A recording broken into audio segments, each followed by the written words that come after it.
All people are created in the image and likeness of God. Life is the gift of God, and everyone should enjoy this gift unconditionally. The right to life is based on the horizon that God, as absolute principle and universally unique, is the only source of life, and also only divinity has moral legitimacy and right to end all life. Every human, implicitly each product of human conception, have the right to life unconditionally. No human is entitled or legitimate to end a form of human life. In these circumstances, abortion is a sin because it contradicts divine order, which is the natural order of the universe. Close quote. This quote is by Stefan, and he writes an article about why abortion is immorally wrong, and it also ties it back to God and his divine order, which I think is a really cool point to make. My name is Caitlin Scott, and my topic today is about abortion and why it should be illegal and why it is wrong. Through extensive research, I have found that abortion is immorally wrong, and there is many consequences to having an abortion as well. Abortion has been argued for many years about whether it should be illegal or not. Abortion should be illegal because it is unethical to murder a human being, it infringes on human rights, and it also has a lot of negative effects on the mother as well. My first point is that it is murder to murder a little baby child. This is a problem because murdering another human is against the law, and it should not be happening no matter what the age is. If we make this illegal, many babies will not be given the opportunity to lead out their lives like they could if the abortion didn't happen. So put this into your perspective. If your mother chose to abort you, you would not have the opportunity you have here on earth, which is such a sad thought that we cannot grow and be tested as we are supposed to do being here on earth. Humans should not have the right to take away another human life, and I feel like that is very unjust and creates a huge divide of inequality on the human race. This problem is important because it affects the generation to come. Millions of babies are being killed without having a say in whether they have the right to live. This is also such a selfish thing and an easy way out for the mom to not have to deal with the consequences of having unsafe sex. According to CDC, in 2019, 629,898 legal induced abortions were reported to CDC from 49 reporting areas.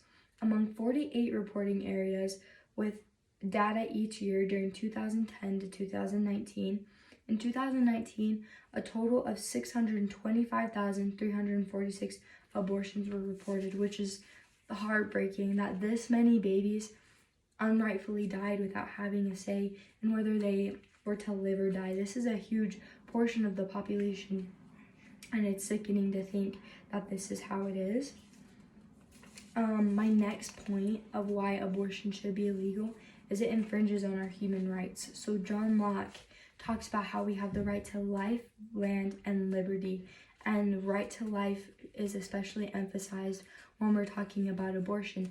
Every single human has the right to life, and who are we, again, to say that we get to murder another human baby? We would be violating the Declaration of Independence and the 14th Amendment by following through with aborting our unborn babies. We need to respect all human rights.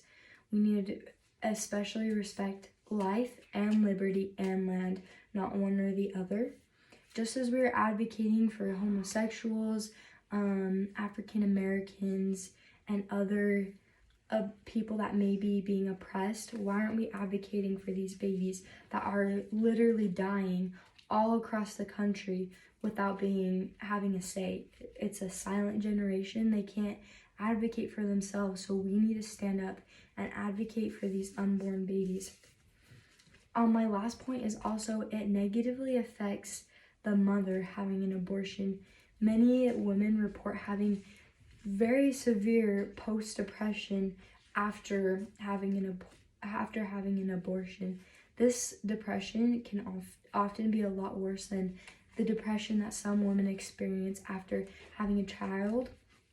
And this depression is linked to guilt and self-loathing and suicidal thoughts, which is a really scary thought, to have these women loathe themselves and not want to be alive anymore because of their abortion that they themselves chose to have. An article by Mofi, he talks about this post-depression abortion, and he says that these symptoms, they include a sad mood, apprehension, impatience, reduced appetite, sleeplessness, and it needs serious prevention and treatment after you have an abortion. Although women of different races and moral characteristics have almost the same responses to abortions, their coping mechanisms are different. So everyone copes with this post-depression differently, and some may be mild and some may be very severe. So we need to be super careful about when we choose to have an abortion, because it can negatively affect the mother too, just as it's greatly affecting the baby as well. There's a woman, it's told in New York Times, a woman named Susan. She had an abortion. She was 15 years old when she found out that she was pregnant, and she, like most women that have abortions, think, I can't take care of a baby, I'm too young, I barely can take care of myself. So she decides to have an abortion, and her instant feelings, she admits, is relief. She's so relieved. She doesn't have to worry about a baby. She can go on with her life. It won't affect her as much as if she had to have a baby. And then she talks about this feeling of relief, and it's followed with instant regret. She regrets and she loathes herself, and she just feels like a terrible person and feels this great amount of guilt due to the abortion she had, because she took away her own baby's life, which is terrible. And it wasn't, she wished that someone would have talked about the huge side effects it has on the mother of having an abortion, because you think they portray it like, oh, this is like an easy way out, don't even worry, we got you. But really it's not, and it really affects the mother. And a lot of mothers wish that they would have just set the baby up for adoption at least, so that they could still have great opportunities in life without it just being all over in the matter of seconds. Not only can performing these abortions affect the babies immensely, it also affects the mothers immensely. So we need to take that into account as we're legalizing these abortions. We need to take into account that more unsafe sex will happen, which more unsafe sex results in more STDs and sexually transmitted diseases, or sexually transmitted diseases. This is a very serious issue, and performing an unsafe abortion can also even result in death in the child and the woman. The mother is affected by this, as well as the child, and also the people around her family, as they try to deal with the post-depression that many women feel. The consequences of this problem is just feelings of sadness and regret and guilt, and we really need to talk more widely about this, because it's a problem that many women face after having these abortions.